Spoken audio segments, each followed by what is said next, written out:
who are the major powers, and paano mo i-calibrate ang relationship mo. Because at the moment, kung titignan mo kung sino mag-emerge is number one in a matter of time, we don't have good relation with that country at this time.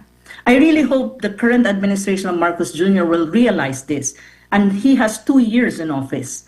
And I hope he make a good, at least, because may 2 years pa siya eh.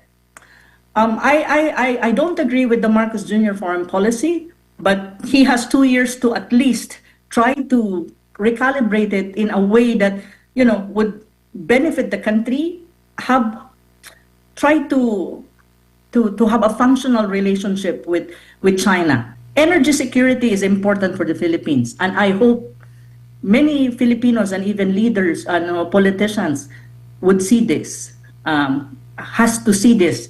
Because if not, then Philippines will have more problems in the future when you talk about energy. So these are things that we need to do. And relationship with China, when you talk about energy, is important, especially green energy. They have all the technology. I'm not kidding, MJ. I've been to solar farms in China, watch how they grow. I've been to wind farms in China. I've been to hydro, electric, wind. I visited the industrial areas of China, and I saw it, that they have the capacity to, when it comes to these things, and they're number one. So if we have a constructive relationship, then we can, we can negotiate, we can ask, and we can join. I mean, in terms of cooperation and energy. The South China Sea issue is a separate issue.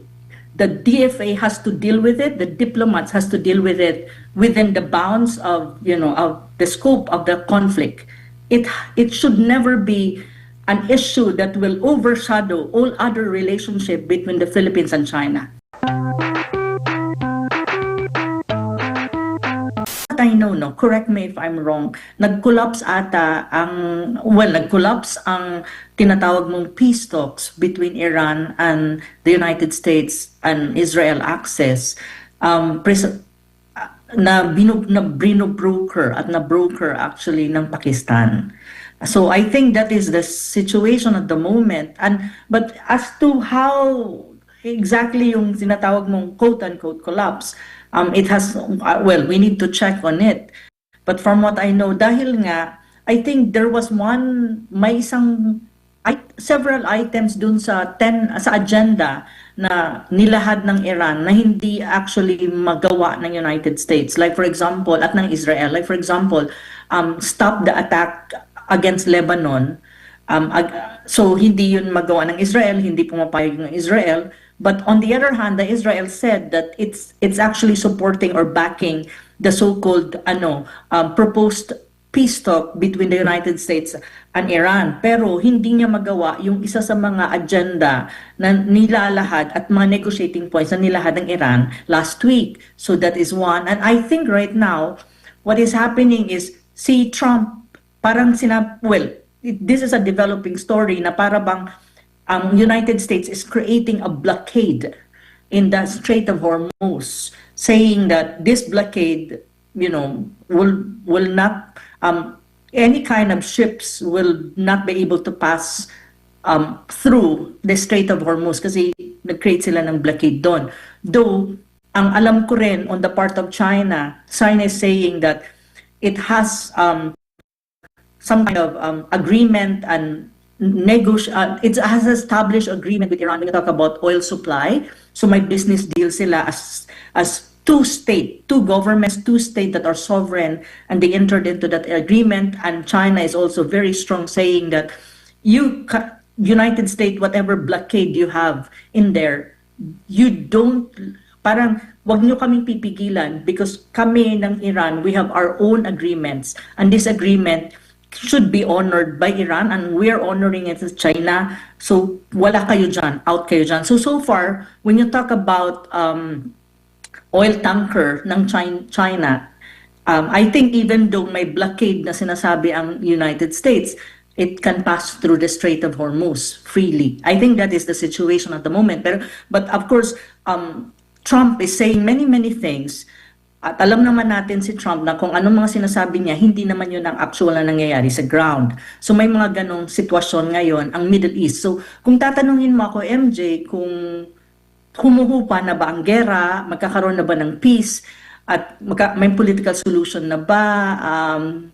So far, I don't think that is the case at the moment. So we are going to wait kung anong mangyayari pa. Pero I don't think the crisis is de-escalating or some kind of may end na doon sa nangyayari sa Middle East na war or Middle East crisis. I don't think that is the case at the moment. So parang ganun, yeah. Opo, tsaka ang mahirap niyan, Prof, pag natuloy sila na magpadala ng ground troops sa Iran, talagang yan na ang umpisa ng bakbakan na siguro tatagal ng ilang buwan. Kasi, di ba, Prof, mahirap naman pag nagpadala ka doon ng tropa sa ground, kailangan tapusin mo yung misyon dahil kung hindi, mawawala ng saysay yung pag-aalay ng buhay ng mga masasawi doon. Talaga mapapasubo ang US at hindi lang po ang US nito, ma'am. Paano naman po yung mga bansa sa iba't ibang bahagi ng mundo na apektado po ng global disruption sa supply po ng langis? That's true. Like, actually, from what I know, there are U.S. generals in the United States, mga generals nila ba, na sinasabi nga kay Trump na itong kasi pinupush nga ni Trump itong ground invasion, ground deployment of ground troops. So parang combat na ang mangyayari. Kasi ngayon, ang war, missile to missile ka. And usually, ang drones, so usually it's controlled by it's digitally controlled or electronic controlled or computerized controlled, you know. Pero pag sinabi mo kasing magsisend ang United States ng ground troops sa Iran, that's already combat. It's face-to-face combat. May it be with whatever, pero face-to-face na yan. So, pero dun sa United States, maraming mga military officials, even high-ranking generals saying na they cannot afford it. The United States cannot afford it, and they should not do this. It's not a good strategy, something to that effect. Kaya nga, at maraming mga high-ranking US military officials ang tinanggal ni Trump. He fired many of them because may mga opposition nga dito sa plano na gusto ni Trump na magkaroon nga ng ground troops dyan. So, at the moment, wala pa naman atang ganun. So far, sa monitoring ko, wala pa naman. Pero that was something na on the table na gusto ni Trump. But so far, wala naman. Wala pa. We don't know if it really happens, though there are a lot of opposition to it. Pero yun ang sinasabi ko. Pag yan ang ginawa ni Trump, that is an indication of escalation of the conflict. And also, I don't think it will. So, ang mangyayari, kapag nag-escalate pa yung conflict, may confrontation ka na on the ground, man-to-man, combat na yan.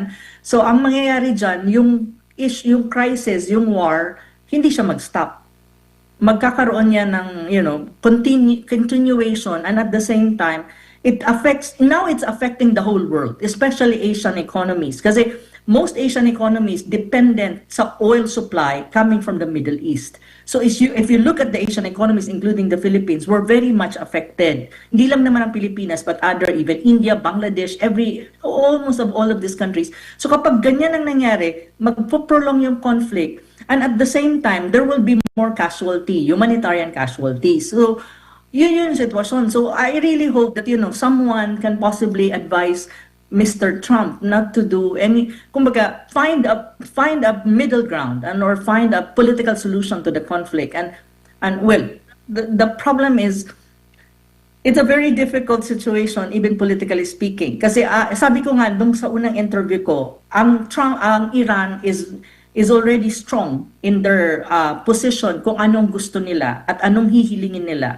sa US at saka Israel. And I don't even think that really Trump and even Netanyahu is willing or can even really bend para maibigay kay Iran yung kanyang mga hinihingi. Especially when you talk about the nuclear program, yung nuclear program. So, yan yung natin, yan ang sitwasyon na sa akin, hindi siya nakakabuti para sa mundo, hindi siya nakakabuti para sa bansang Pilipinas din. Kasi tayo talaga apektado at makikita mo naman, I think tomorrow mayroon ng rally ang transport sector, ang Manibela ba? yeah, they will have rally for 3 days. So that is already indication that, the transport sector, ang mga drivers natin, really, they're affected already sa crisis. And I think if this Middle East war will continue, lalo pang apektado. At baka mamaya hindi lang transport sector ang mag-rally dyan.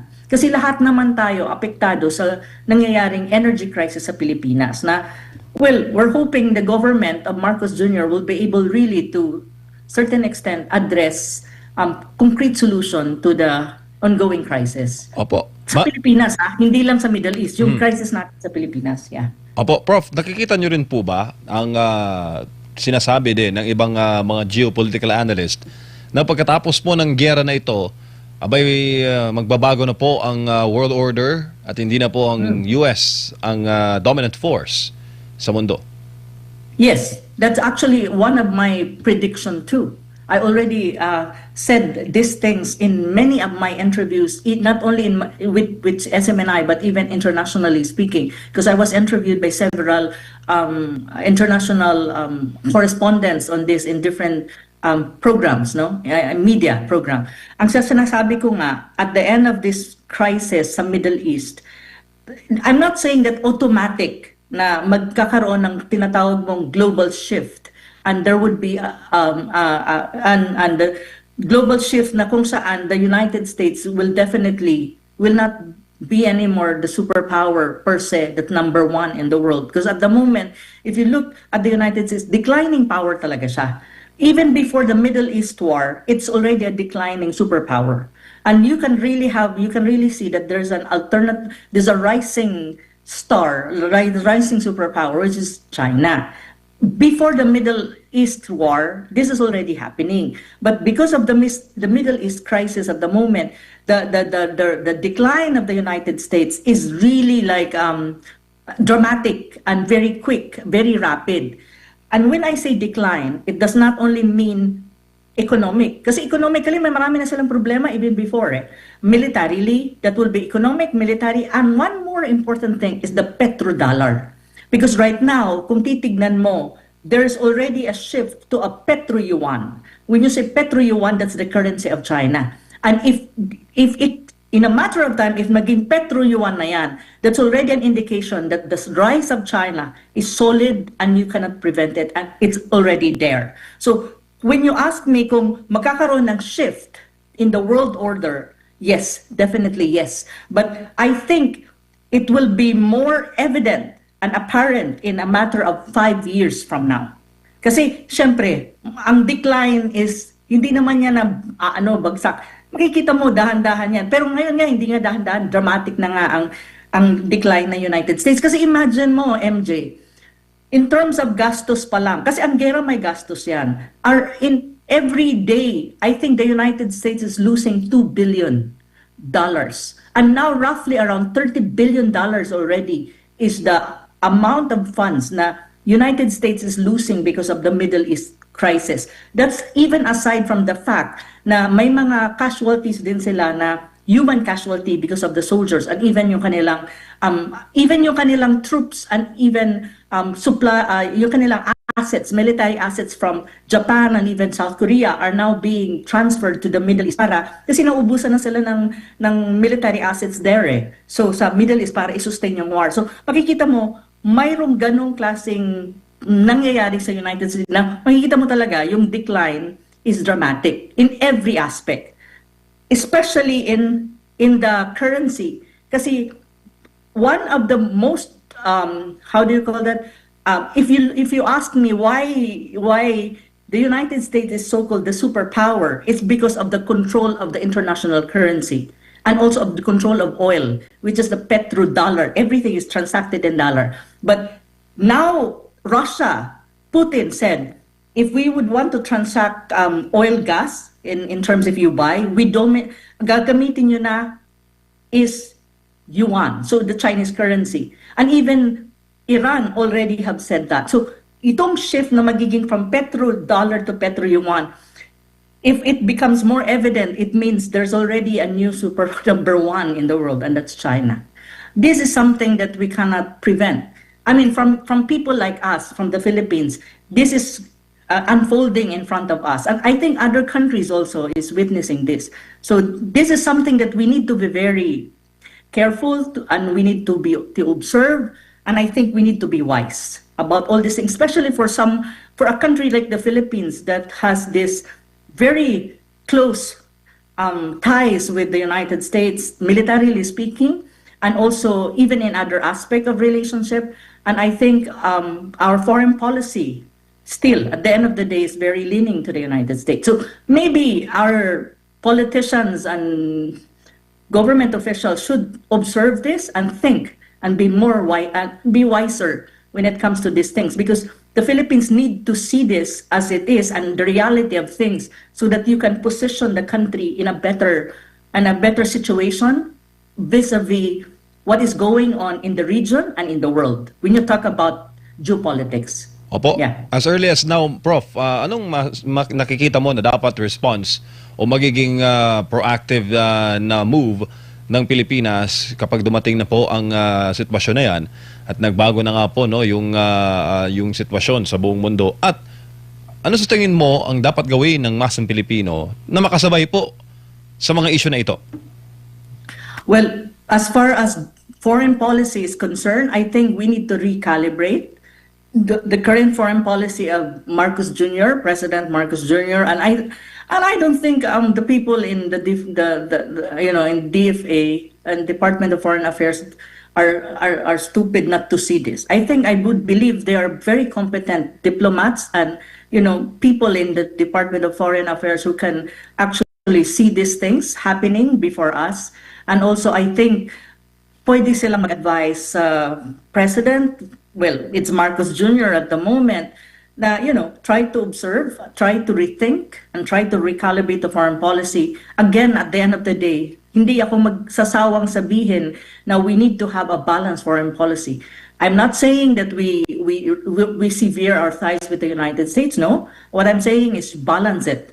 We have a good relation with all major powers, Russia, China, and the United States. Be more independent, be more neutral, so that you have leverage and space to maneuver if there are things happening in the world that we cannot control as a country, but we can adapt depending on where we are and where we position ourselves. So I think this is important for the current administration, even for officials in government, and more important, after the 2028 national election. Because that is, kung anong mangyayari ngayon, siguro pwedeng sundan yan ng susunod administration, or pwede rin siyang baguhin at i-guide siya sa tamang posisyon when you talk about foreign policy ng next administration. So these are all important things na kailangan nating subaybayan, i-monitor at mag-adjust. The Philippines really has to understand what is going on in the world at the moment, what is going on in the region, who is emerging as number one,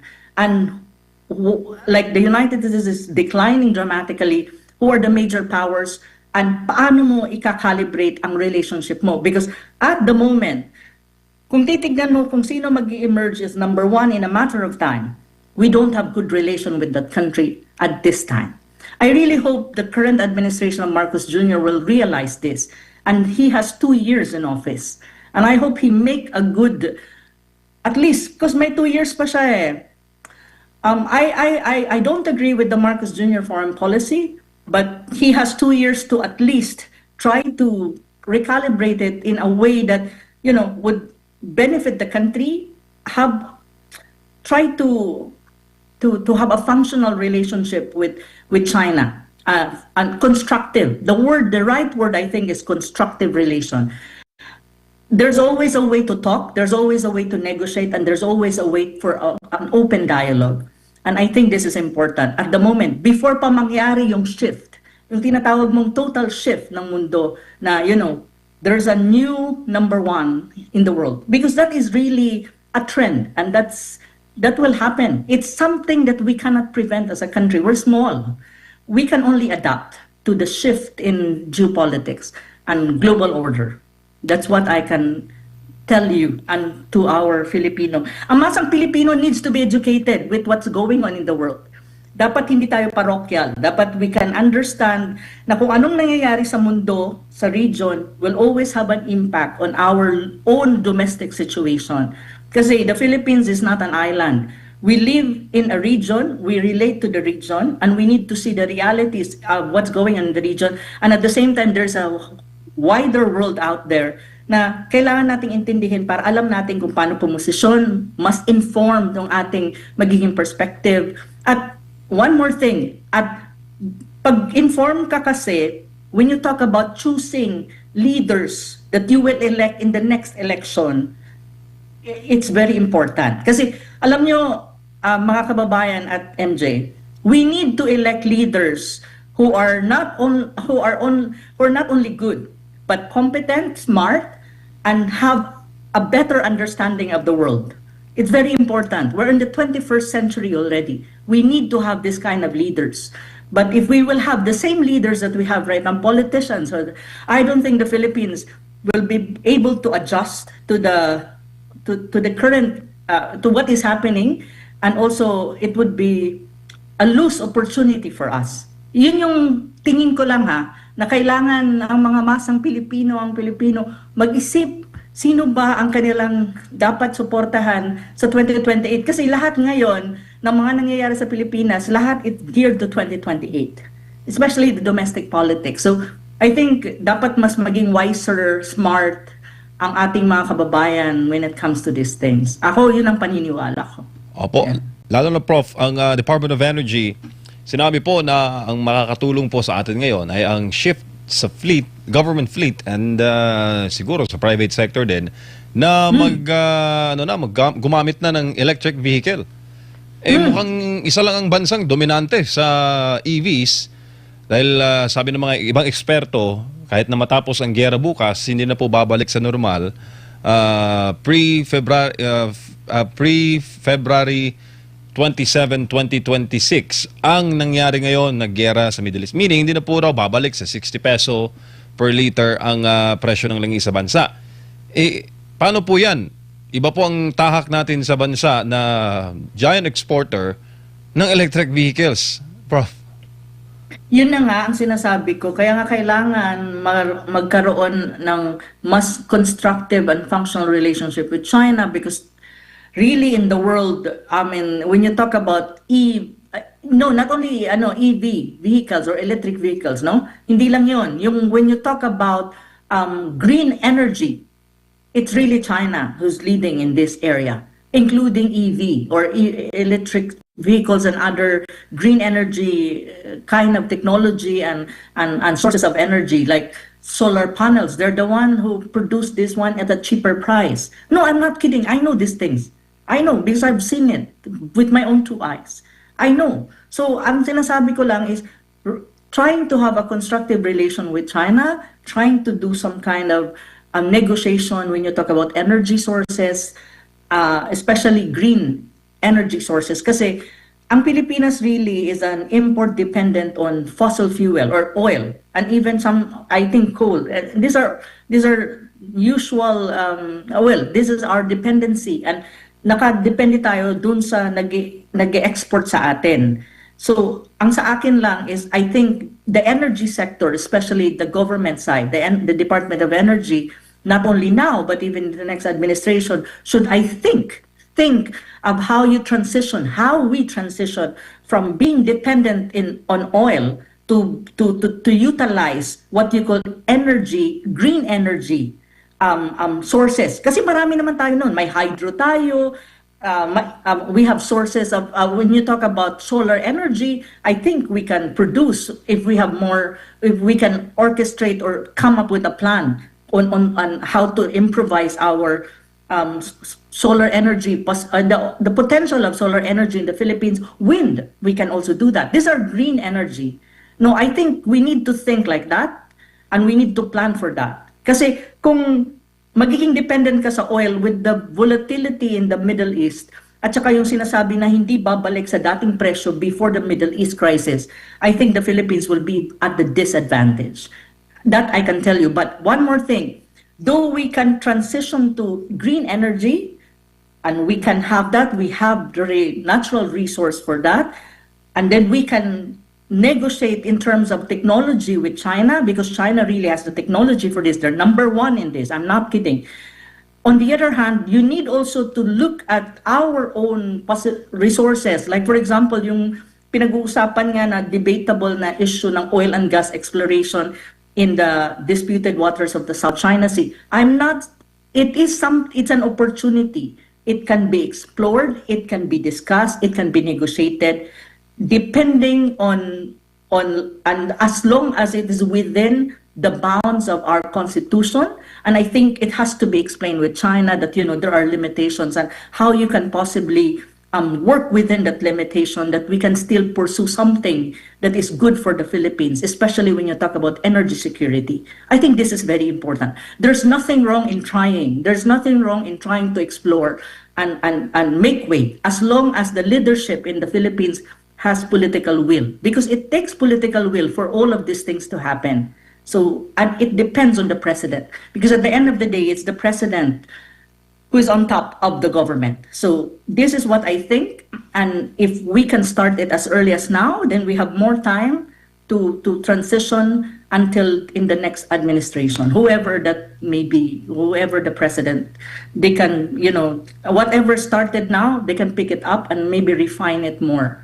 Energy security is important for the Philippines, and I hope many Filipinos and even leaders and politicians would see this, has to see this, because if not, then Philippines will have more problems in the future when you talk about energy. So these are things that we need to do. And relationship with China, when you talk about energy, is important, especially green energy. They have all the technology. I'm not kidding, MJ. I've been to solar farms in China, watch how they grow. I've been to wind farms in China. I've been to hydro, electric, wind. I visited the industrial areas of China, and I saw it, that they have the capacity to, when it comes to these things, and they're number one. So if we have a constructive relationship, then we can, we can negotiate, we can ask, and we can join. I mean, in terms of cooperation and energy, the South China Sea issue is a separate issue. The DFA has to deal with it, the diplomats has to deal with it within the bounds of, of the scope of the conflict. It should never be an issue that will overshadow all other relationship between the Philippines and China. Because if this issue will overshadow everything that we have with China in terms of relationship, like people to people, business, energy, tourism, then it's the losing end will be the Philippines. We need to know how to treat all of this separately. I'm not saying that we don't assert our right in the South China Sea. No. What I'm saying is you need to learn how to separate this issue from all other relationships, so that we still benefit from China in terms of its technology, its resources, like other Southeast Asian countries. So yun yung position ko lagi. I'm not saying that we don't fight or we don't assert our claims in the South China Sea. What I'm saying is we need to be wise. We need to know how to separate things. Wag yung jumble lahat magulo. So mahirap yun. Opo, but sa inyo rin pong karanasan dyan, Prof. Ang China po ba ay willing mag-share ng technology? Or ano ba ang treatment nila, Prof? Alam natin projects. Matindi. Technology-wise po.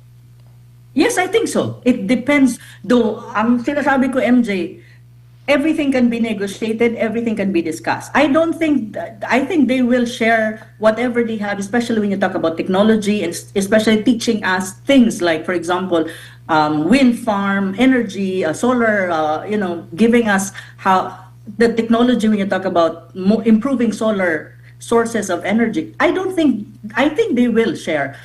But there's one important factor. In every relationship between state to state level, there's always one factor. Political relation between the two sides should be good. Because from the political relation, if it's good, other things is okay. Other things will be okay. Because the political relation is constructive or at least functional in a good way. So if the political relationship between the two sides are not okay, other aspect of the bilateral relation with China will be affected, even tourism, even energy, and even like infrastructure project, all of these things will be affected. And I think another important thing for the Philippines to think about, especially our government in now and in the future, is for the Philippines to be part of regional institution or multilateral institution that is now most global South countries would want to be part of. Like for example, BRICS. We need to be part of BRICS. We need to think about this. We need to be part of BRICS. So that's even just one. There are other multilateral organization that is ang mga members niya ba ay mga global South countries. Global South meaning developing economies like the Philippines. So I think that would help us too. We need to push for membership with this kind of multilateral or regional organization. And I would recommend that the first one to be targeted is to be part of BRICS. Other Southeast Asian countries are already part of BRICS. Siguro naman ang Pilipinas should think about it. It's an advantage to our side. So yun yung mga bagay na kailangan pag-isipan, kailangan tignan, at kailangan i-consider, I think. Yeah. Opo, last na lang Prof, sa ating pong ASEAN chairmanship ngayong taon, ano ba dapat ang dapat gawin ng Department of Foreign Affairs o ng Marcos Jr. Admin to secure a position dito po sa mga regional blocks na bago, at paano natin malalampasan ang krisis sa langis sa pagmamagitan po ng pagkikipag-ugnayan sa mga kapitbahay na bansa? Oh, magandang tanong yan kasi tayo ang chairman. And I think from what I can read, marami ako nababasa na parang sunod-sunod ang meeting, mga minister level meeting ng among ASEAN counterparts sa Manila kasi tayo ngayong host. So I think this is part of the being the chairman, being the chair of ASEAN. But on the other hand, kung ano ang kailangan kumbaga agenda na i-put forward ng Pilipinas being the chair of ASEAN sa lahat ng meetings, depende kung energy yan or whatsoever, is I think first is energy security. I think the Philippines being the chair should discuss with ASEAN, how to come up with a regional plan for all ASEAN members to agree that they will be able to share technology, share resources when you talk about energy, or how to come up with a united front and dealing with sources, dealing with other countries or other regions, saying, when you talk about supply of energy, and when it comes to oil, but on the other hand, also come up with a united front when you talk about green energy. This is very important, I think, because energy crisis is evident at the moment, not only in the Philippines, but even in other Southeast Asian countries. So I think that's one important aspect that, the chairmanship should put forward. Well, that's for Marcos Jr. to consider because he is the president. On the other hand, I think is the Philippines should, because it's a member of ASEAN, and being a member, it's like a family. ASEAN is like a family. So I think from my perspective, Philippines should have closer relationship with ASEAN member states. More. Because at the end of the day, if you need help, you go to your family in the region, and that is ASEAN. So I think that kind of close relationship with other ASEAN countries is important. You should not be like an odd member of ASEAN na parang naiiba ka, I think. And I think Philippines should consult ASEAN counterparts and even ASEAN member states, especially when you talk about military and defense. The Philippines should not act unilaterally just because it has an MDT or a good relation with the United States. When you talk about under BBM administration, that it acts unilaterally. At minsan hindi kinukonsulta ang ASEAN member states when you talk about steps. I think it should, because at the end of the day, if you want help, the first thing that you do is you go to your family in the region, and that's ASEAN. So, yun yung mga tingin ko na dapat, ilatag ng chairmanship ng Pilipinas. At the same time, when you talk about the South China Sea, I think it should be more constructive discussion. Like, for example, push for the code of conduct with in the South China Sea is very important. It's not a solution to the problem in the South China Sea, but it's a way, it's a tool of managing the conflict that it will not escalate.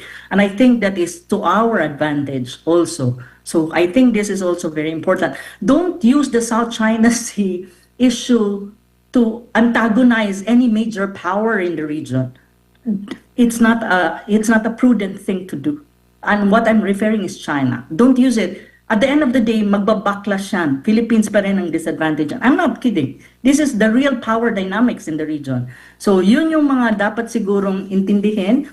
And I think also, another issue I think that's very important sa ASEAN level is supply chain. I think Philippines should discuss and talk more with ASEAN counterparts how to strengthen the internal supply chain of the region of Southeast Asia in the ASEAN level. It's important when you talk about trade and when you talk about goods, exchange of goods, especially with the crisis na mayroon dyan sa Middle East. So I think ito yung mga bagay na, well, dapat pag-isipan nila, dapat, i-put forward siguro when there are, ngayon na chair ang Pilipinas ng ASEAN sa kanilang, sa ibang member states. So ito yung tingin ko.